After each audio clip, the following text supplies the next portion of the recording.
Hey guys, welcome to my YouTube channel. Today I'm to show you how to install fonts on your computer. First locate your fonts.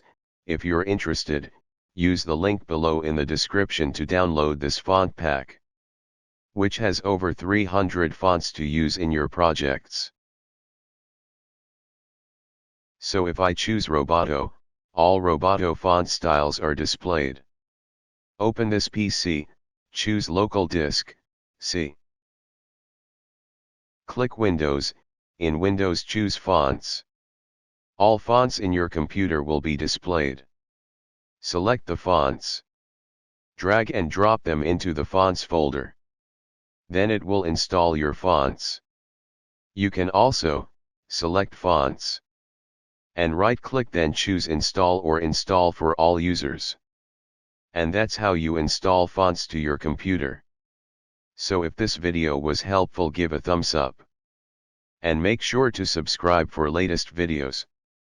Thank you.